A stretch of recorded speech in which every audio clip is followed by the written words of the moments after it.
La mondialisation est une notion qui apparaît dans les années 1970. Elle permet de décrire le fonctionnement du monde d'aujourd'hui selon trois principes. Premier principe, le développement des échanges entre États. Exemple, les États-Unis font du commerce avec la Chine ou avec le Nigeria. Deuxième principe, le développement d'entreprises hors du pays d'origine.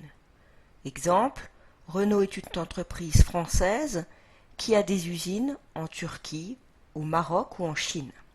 Troisième principe, le développement de références uniques pour le monde entier grâce aux réseaux mondiaux comme Internet.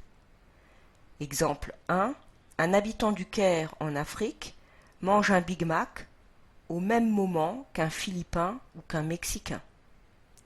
Exemple 2, un homme d'affaires de Chicago téléphone à sa femme grâce à un appareil Samsung, tout comme l'habitant de Nairobi au Kenya ou de Delhi en Inde. À l'échelle de la planète, trois groupes de pays apparaissent dans cette mondialisation. D'abord, ceux qui commandent, c'est-à-dire les puissances dominantes. Amérique du Nord, Europe, Japon. Ensuite, ceux qui intègrent la mondialisation avec succès. Ils s'appellent les puissances émergentes ou BRIC, Brésil, Russie, Inde, Chine, Afrique du Sud. Et enfin, ceux qui restent en retrait de la mondialisation et la subissent plus qu'ils ne l'utilisent, il s'agit des PMA, des pays les moins avancés. La mondialisation est le thème de notre année scolaire en géographie.